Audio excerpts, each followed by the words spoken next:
why the NBA feared this game and had to put a plug on it.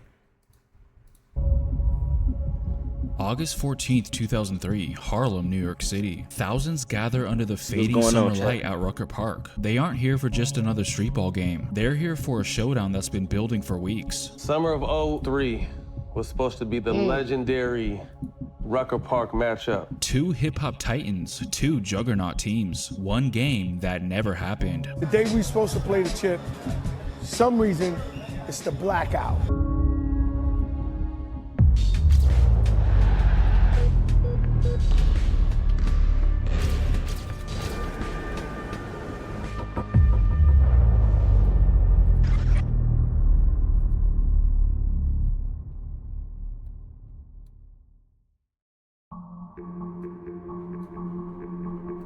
The Entertainers Basketball Classic, better known as the EBC, is a street ball tournament founded in 1982. Each summer, it brings hip-hop stars, NBA players, and thousands of fans to Harlem for a show like no other. It's harder to play out there than it is to play in the garden. You're not really an NBA player, I guess, until you experience a Rucker at least one time. The Rucker's a pro court, it's just you're on the streets. But one year, something was brewing, something different. Two of the biggest names in rap, Jay-Z and Fat Joe, were both building super teams. In the summer of 2003, Jay-Z announced that he would be entering a team, S. Carter, worthy of challenging the defending EBC champs, the Terror Squad, coached by Fat Joe. When he first came, I said, oh my God, I know he's not trying to come in my zone, in my area. And out of nowhere, here come this guy after I win 5 chips in a row.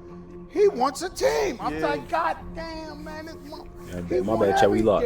He walking in the games, Beyonce, and I said, damn, man, this man got all the money, the hottest chick. He the biggest in the game. I got the little street tournament, and the man coming in this. And so it was a little bit of jealousy. There was a beef going on between the two, which partly stemmed from Fat Joe feeling like Jay-Z was trying to take away one of the few things he had away from him. But Jay-Z didn't just enter the tournament to beat Fat Joe's team. The EBC also provided a stage for him to promote his new Reebok sneaker. It was all a part of his marketing plan, which seemed to have worked, given the fact that the S-Dots ultimately became Reebok's fastest selling shoe of all time, which was just another thing for Fat Joe to be envious of. I wouldn't briefly mentioned chat. I wouldn't. That was before my time. and that Joe made Terror Squad hate Jay-Z because he hated Jay-Z. That was the topic there. Why did he hate Jay-Z? Just jealous. Jealous. You don't like him. He hated Jay-Z. But at least the one thing Fat Joe did have going for him was a squad who was known for their dominance in the EBC tournament. So while he didn't like the fact that Jay-Z was participating in the tournament, he still had unshakable confidence that they were going to win the championship. This wasn't just a game, this was a statement. Brooklyn versus the Bronx, Rockefeller versus Terror Squad. Both rappers turned the summer into a full-blown recruiting war. At first, Fat Joe's Terror Squad featured Al Harrington, Jermaine O'Neal, Zach Randolph, Sean Marion, and Stephon Marbury, just to name a few. Among those who initially suited up for Jay-Z's team were Lamar Odom, Sebastian Telfair, Kenyon Martin, Eddie Curry, and Jamal Crawford. It's Jay-Z on the phone. Kenyon Martin, Eddie Curry, and Jamal Crawford. Yeah, I remember Jamal Crawford on the Bulls. I for sure don't. When the fuck did this nigga play on the Bulls? I never remember Bleed playing on the Bulls. He was number 1? Nah, that's Derrick Rose, twin. Crawford. It's Jay-Z on the phone. He like, man. Hey, I don't know if y'all seen it, but now, I know that was back in the day, like when cable was black and white and shit, but now, D-Rose, nobody can have D-Rose number. D-Rose number is glass box sealed. Nobody can have that number ever again on the Bulls. W. Derrick Rose. Hey, bruh. Just keep going. You gotta come to Rucker and play. And at the time, I'm still nervous. It's like, Rucker, like, but it's Jay. I'm like, I ain't tell him no. So I'm like, all right. He's like, but we can't lose. We cannot lose. But that was just the regular season rosters. As the championship game approached, both teams looked to add even more NBA firepower, which apparently you were allowed to do. Oh, so what, y'all adding people to the party? But you got a problem with it? Jay-Z was also able to get LeBron to be on his team, which caught the attention of Carmelo Anthony. He got Carmelo LeBron Anthony to wanted be on to his come team. because LeBron was on Jay-Z's team. Yeah, yeah. They both, LeBron's fresh out of high school. Carmelo won that chip with Syracuse. Yeah. So they want to get at it. And Shaquille O'Neal wanted to join after he heard Yao Ming was going to be there. Shaquille O'Neal. When I came up, because they were saying Fat Joe had Yao Ming. Okay. Fat Joe my guy, but when they want to bring Yao Ming up to the city, I got to come shut that down. Apparently, Shaq was said to be Jay-Z's secret weapon for the championship game, which people now believe Jay-Z was alluding to in this clip. Stop right fucking now. Chat. You mean to tell me this nigga Jay-Z had LeBron and Shaq on his team? For the championship game, which people now believe Jay-Z was alluding to in this clip.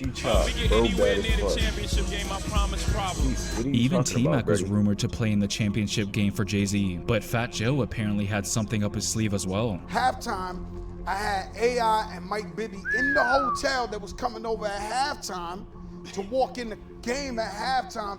AI at his prime, Mike Bibby at his prime. So you had Allen Iverson set to face off against Jamal Crawford, Carmelo Anthony.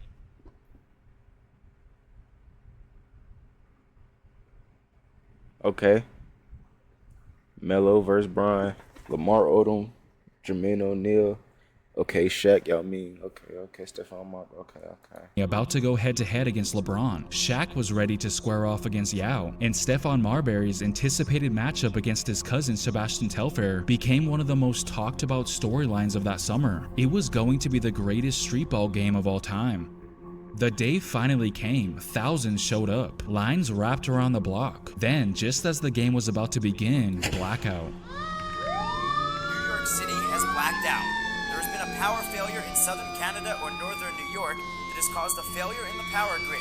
It is estimated the power grid failure covers Canada, Connecticut, New York, New Jersey, and Ohio. A massive power outage across the Northeast shut down what could have been the most legendary game in street ball history. LeBron was definitely going to play that day. I was playing for Team Rockefeller, but then the blackout happened, so everything was shut down. We weren't allowed to play there. We just sat on the bus and the lights never came on, so we just relaxed. I was gonna play with Fat Joe, the Terror Squad. We were supposed to, play against, Jay-Z, and then the blackout happened. In a last-ditch effort to save the Hold on, chat. What the fuck? What the fuck? Yeah. How did this nigga just teleport to the store? All right, give me some hot chips.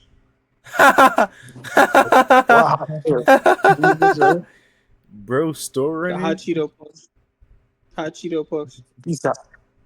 Nah, Loki, go back. You see them queso ruffles right there? Give me one of those two. Give me one of those two. Hey, shut the fuck up, fatty. Shut your bitch ass up. Yeah, just give me like a bear. Give me like a Arizona.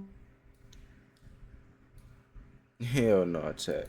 Event, Jay-Z attempted to light up the court by getting everyone to turn on their car headlights, but the authorities did not allow it. The last major blackout in New York City was over 2 decades earlier, and then it happens on the day of one of the greatest games that was set to be played? Was it just bad timing or something more? After all, the entire power grid their car headlights, but the authorities did not allow it. The last major blackout in New York City was over 2 decades earlier, and then it happens on the day of one of the greatest games that was set to be played.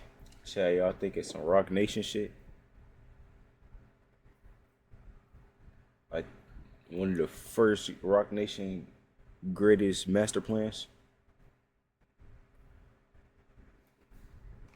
Was it just how the fuck all the power go out on the day that y'all was supposed to play?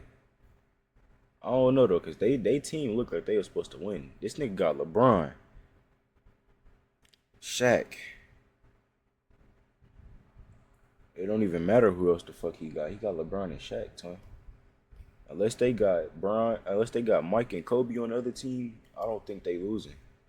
Bad timing or something more? After all, the entire power grid for the Northeast didn't just fail every day. Theories exploded. Did someone not want this game to be played? Coincidence or something deeper? Let me say this though. You guys think that the power went out, you know, because it was a city thing. That government came in, said we shut it down. We talking about real beef. That was real beef.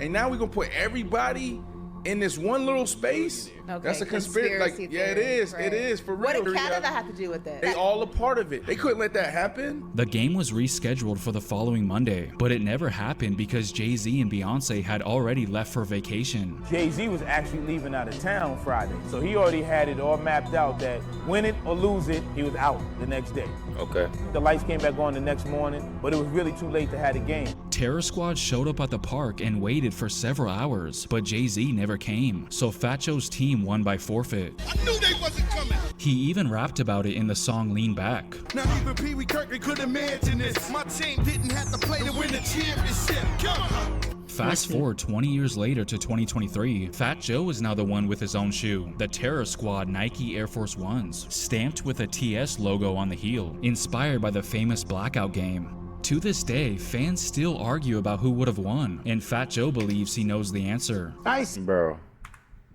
Today, fans still argue about who would have won, and don't get me wrong, AI is cold. Melo, peak Melo is tough. You're not beating Jamal Crawford, LeBron, and Shaq. Lamar Odom was a beast too. I'm not gonna lie. Jermaine O'Neal is nice, but LeBron, Shaq, and Lamar, and like these niggas, like you don't even have to like. I'm gonna record a late night reaction to I Bet Ready. Fat Joe believes he knows the answer. Like chat, y'all know this shit not happening. If they had Shaq, I say they win. I'm not dizzy. I'm not crazy. You got Shaquille O'Neal at that time, you're winning. Nobody's gonna stop him, right? The 2003 blackout left people in darkness for up to 48 hours, but in the basketball world, we're still in the dark. It probably wasn't meant to happen, because that would have been the craziest outdoor game ever.